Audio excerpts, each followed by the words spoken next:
Hello everyone, আজকে আমরা পড়ব মডার্ন ড্রামার একটি সহজ ড্রামা যেটির নাম হচ্ছে দ্য কেয়ারটেকার। আর এটি লিখেছেন হ্যারল্ড পিন্টার। সামান্য কয়েকটি ক্যারেক্টার, মানে মাত্র 3টি ক্যারেক্টার রয়েছে এই নাটকটিতে, তাই আপনাদের বুঝতে কিন্তু খুব একটা সমস্যা হবে না। মনোযোগ সহকারে বুঝবেন, ছটপট হয়ে যাবে। তো ক্যারেক্টারগুলো হচ্ছে অ্যাস্টন, মিক এবং ডেভিস। এবার চলুন শুরু করা যাক।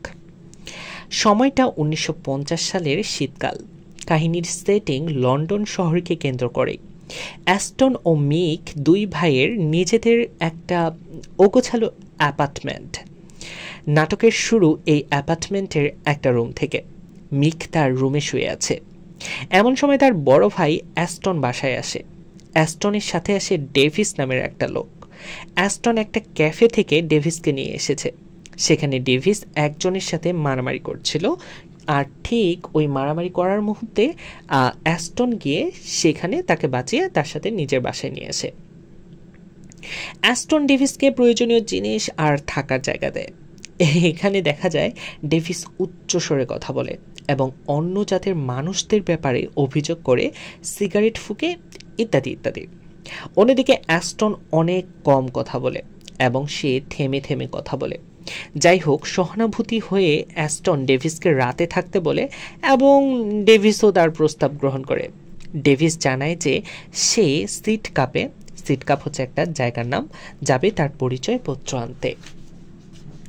পরের দিন সকালে অ্যাস্টন ডেভিসকে বলে যে ডেভিস রাতে ঘুমের মধ্যে অনেক শব্দ করে নাক ডেকেছিল, কিন্তু ডেভিস তা অস্বীকার করে এবং বলে সে কখনোই ঘুমের মধ্যে নাক ডাকে না। তারপর অ্যাস্টন কাজের জন্য বাইরে চলে যায় এবং ডেভিসকে বলে যায় সে চাইলে আজও থাকতে পারে এখানে। অ্যাস্টন বাইরে যাবার পর ডেভিস অ্যাস্টনের রুমের জিনিসপত্র খোঁজাখুঁজি করে। এমন সময় অ্যাস্টনের ছোট ভাই মিক রুমে প্রবেশ করে আর ডেভিসকে দেখে ফেলে। ডেভিস রুমে কি খুঁজতেছিল, তা পরিকল্পনা কি, আর কেনই বা এই বাসায় এসেছে, মিক এসব জানতে চাওয়ায় এই নিয়ে মিক আর ডেভিসের মধ্যে প্রথমে ধস্তাধস্তি এবং পরে ছোটোখাটো মারামারি হয়।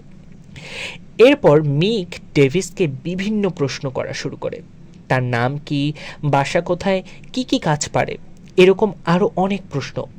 শেষে মিক ডেভিসকে প্রস্তাব দেয় যে সে চাইলে এই রুমটা ভাড়া নিতে পারে। কিছুক্ষণ পর অ্যাস্টন বাসায় ফিরে আসে। অ্যাস্টন আর মিকের অ্যাপার্টমেন্টটা জীর্ণশীর্ণ ও অগোছালো। মিকের ইচ্ছে ছিল তাদের এই অ্যাপার্টমেন্টের অনেক সুন্দর করে সাজাবে।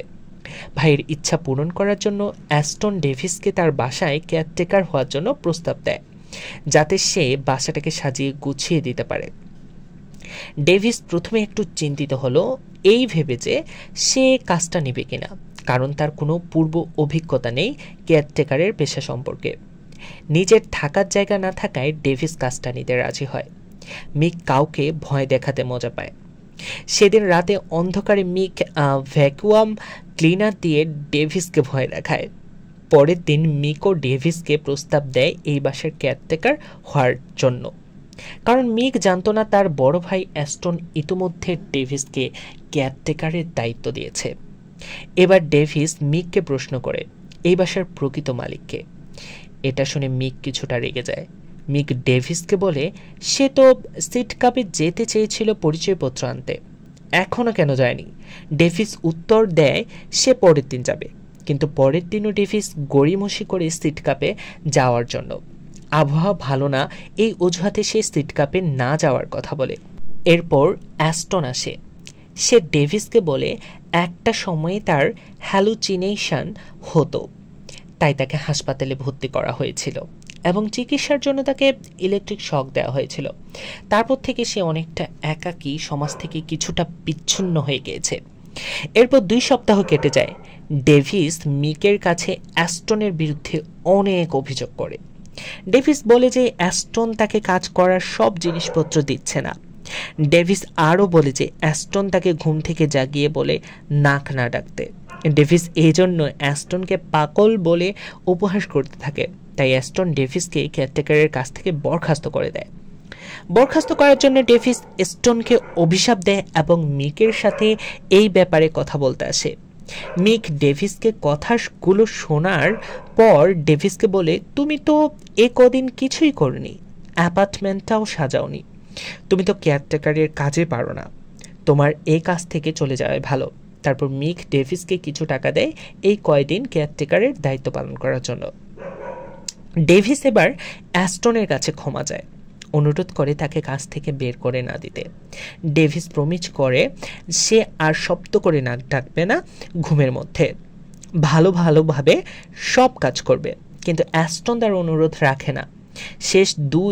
শেষে দুই ভাই একসাথে মিলিত হয়ে ডেভিসকে সেখান থেকে চলে যেতে বলে। আর এখানেই নাটকটির পরিসমাপ্তি হয়।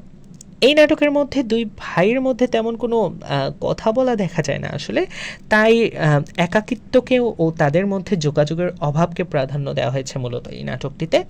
তবে দুই ভাইয়ের মধ্যে ব্যবধান থাকলেও তারা সবসময় একে অপরের কিন্তু ভালোই চাইতো।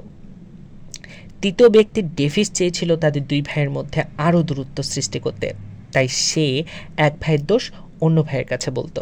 এটাই ছিল ডেভিসের বড় ভুল, আর কেয়ারটেকারের চরিত্রের মাধ্যমে এটাই দেখানো হয়েছে। তো আশা করছি আজকে এই সহজ ছোট ড্রামাটির সামারি আপনাদের অনেক ভালো লেগেছে এবং আপনারা সহজেই বুঝতে পেরেছেন। আমার এই ছোট্ট ক্লাসটি যদি ভালো লেগে থাকে সবার সাথে শেয়ার করতে ভুলবেন না। আমার চ্যানেলটিতে প্রথমে এসে থাকলে অবশ্যই সাবস্ক্রাইব করবেন। দেখা হচ্ছে পরবর্তী কোনো ক্লাসে। ততক্ষণ পর্যন্ত সবাই ভালো থাকবেন, সুস্থ থাকবেন। আল্লাহ হাফেজ।